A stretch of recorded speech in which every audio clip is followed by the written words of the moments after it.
ಮಂಡ್ಯದ ಕೆರಗೋಡಿನಲ್ಲಿ ಆದಂತಹ ಧ್ವಜ ದಂಗಲ್ ರಾಜ್ಯವ್ಯಾಪಿ ಸುದ್ದಿಯನ್ನು ಮಾಡಿತ್ತು.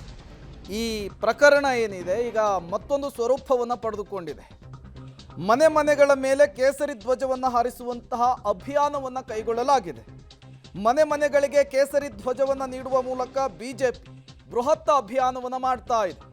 ಕೆರಗೋಡು ಮನೆ ಮನೆಗಳ ಮೇಲೆ ಕೇಸರಿ ಧ್ವಜ ಹಾರಾಟ ಮಾಡ್ತಾ ಇರುವಂತಹದ್ದು. ಜಿಲ್ಲಾದ್ಯಂತ ಮನೆ ಮನೆಗಳಲ್ಲೂ ಕೂಡ ಕೇಸರಿ ಧ್ವಜ ರಾರಾಜಿಸ್ತಾ ಇರುವಂತಹದ್ದು ನೀವು ಕೂಡ ವಿಜುವಲ್ಸ್ ಅನ್ನು ಗಮನಿಸ್ತಾ ಇದ್ದೀರಿ. ಈ ಹನುಮಧ್ವಜ ಹಾರಾಟದ ವಿಚಾರಕ್ಕೆ ದೊಡ್ಡ ಮಟ್ಟದಲ್ಲಿ ಸುದ್ದಿಯಾಗಿದ್ದು ಕೆರಗೋಡು ಗ್ರಾಮ ಹನುಮಧ್ವಜವನ್ನು ಕೆಳಗಿಳಿಸಿ ರಾಷ್ಟ್ರಧ್ವಜವನ್ನು ಹಾರಿಸಲಿಕ್ಕೆ ಮುಂದಾಗಿದ್ದು ದೊಡ್ಡ ಮಟ್ಟದಲ್ಲಿ ಸದ್ದು ಮತ್ತು ಸುದ್ದಿಯನ್ನು ಮಾಡಿತ್ತು.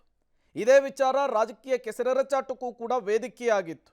ಈಗ ಬಿಜೆಪಿಯ ಕಾರ್ಯಕರ್ತರು, ಹಿಂದೂ ಪರ ಸಂಘಟನೆಯ ಕಾರ್ಯಕರ್ತರು ಇದೇ ವಿಚಾರದಲ್ಲಿಯೇ ದೊಡ್ಡ ಮಟ್ಟದ ಅಭಿಯಾನವನ್ನು ಮಾಡ್ತಾ ಇದ್ದಾರೆ.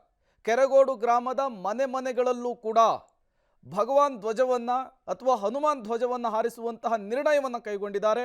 ದೊಡ್ಡ ಮಟ್ಟದ ಅಭಿಯಾನವನ್ನು ಮಾಡ್ತಾ ಇದ್ದಾರೆ. ಮನೆ ಮನೆಗಳಿಗೂ ಕೂಡ ಹನುಮ ಧ್ವಜವನ್ನು ತಲುಪಿಸುವ ಮೂಲಕ ಮನೆಗಳ ಮೇಲೆ, ಟೆರೆಸ್ಗಳ ಮೇಲೆ ಈಗ ಹನುಮ ಧ್ವಜ ರಾರಾಜಿಸ್ತಾ ಇರುವಂಥದ್ದು. ಸಾವಿರಾರು ಬಾವುಟ ಅಲ್ಲ, ಲಕ್ಷಾಂತರ ಬಾವುಟ ಬರೀ ನಮ್ಮ ಕೆರಗೋಡಲ್ಲಿ, ಮಂಡ್ಯ ತಾಲೂಕಲ್ಲ, ಇಡೀ ಮಂಡ್ಯ ಜಿಲ್ಲೆಯಾದ್ಯಂತ, ಇಡೀ ಕರ್ನಾಟಕದಾದ್ಯಂತ ಪ್ರತಿ ಜಿಲ್ಲೆಗಳಲ್ಲೂ ವಾಲಂಟ್ರಿಯಾಗಿ ಎಲ್ಲ ಹಿಂದೂ ಪರ ಕಾರ್ಯಕರ್ತರು ಹನುಮ ಧ್ವಜನ ಒಂದು ತಮಗೆಲ್ಲ ಗೊತ್ತು, ಹನುಮನ ಬಗ್ಗೆ ನಮಗೆ ವಿಶೇಷವಾದ ಪ್ರೀತಿ ಇದೆ. ಅದರಲ್ಲೂ ಹೇಳಿ ಕೇಳಿ ನಮ್ಮ ಕರ್ನಾಟಕ ಹನುಮನ ನಾಡು. ಇವತ್ತು ಏನು ಒಂದು ಧ್ವಜ ಇಳಿಸಿದಾರೋ ಅದಕ್ಕೆ ಪ್ರತಿಕಾರವಾಗಿ ಹಿಂದೂ ಕಾರ್ಯಕರ್ತರು ಪ್ರತಿ ಮನೆ ಮನೆಗಳ ಮೇಲೆ ಹನುಮ ಧ್ವಜನ ಇಡೀ ಜಿಲ್ಲೆಯಾದ್ಯಂತ ಅಲ್ಲ, ಇಡೀ ಕರ್ನಾಟಕ ರಾಜ್ಯಾದ್ಯಂತ ಮನೆ ಮನೆ ಮೇಲೆ ಹಾಕಂತ ಅಭಿಯಾನ ಇವತ್ತು ಸ್ಟಾರ್ಟ್ ಆಗುತ್ತೆ.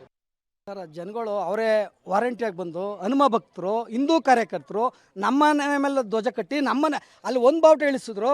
ಇಲ್ಲಿ ಸಾವಿರಾರು ಬಾವುಟ ನಮ್ಮ ಮನೆ ನಾವೇ ಕಟ್ಟಿ ಅಂತ ಅವರೇ ವಾರಂಟಿಯಾಗಿ ತಾಯಂದಿರು ಹೆಚ್ಚಿನ ಸಂಖ್ಯೆಯಲ್ಲಿ ನಮ್ಮ ಕೆರಗೋಡು ಭಾಗದಲ್ಲಿ ತಾಯಂದಿರು, ಹಿಂದೂ ಭಕ್ತರು ಅವರೇ ಬರ್ತಾ ಇದ್ದಾರೆ. ನಮ್ಮನೆ ಮೇಲೆ ಕಟ್ಟಿ ನಮ್ಮನೆ ಮೇಲೆ ಕಟ್ಟಿ ಅಂತ ಅವರೇ ಹೇಳ್ತಾ ಇದ್ದಾರೆ. ಸರ್, ಒಂದು ಹಿಂದೂ ಅಂತಲ್ಲ, ಇಡೀ ವಿಶ್ವಕ್ಕೆ ಅವನು ಭಗವಾನ್ ಶ್ರೀರಾಮ.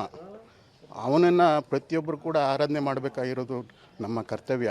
ಮನುಷ್ಯನಾಗಿ ಹುಟ್ಟಿದವನು ಪ್ರತಿಯೊಬ್ಬರು ಅವರ ಒಂದು ಮಾನವತೆಯನ್ನು ಅವನು ಸಾರ್ಥಕಪಡಿಸ್ಕೋಬೇಕು ಅಂದರೆ ಈ ಭಗವಾನ್ ರಾಮನನ್ನು ಎಲ್ಲರೂ ಕೂಡ ಪೂಜಿಸಬೇಕು, ಆರಾಧಿಸಬೇಕು.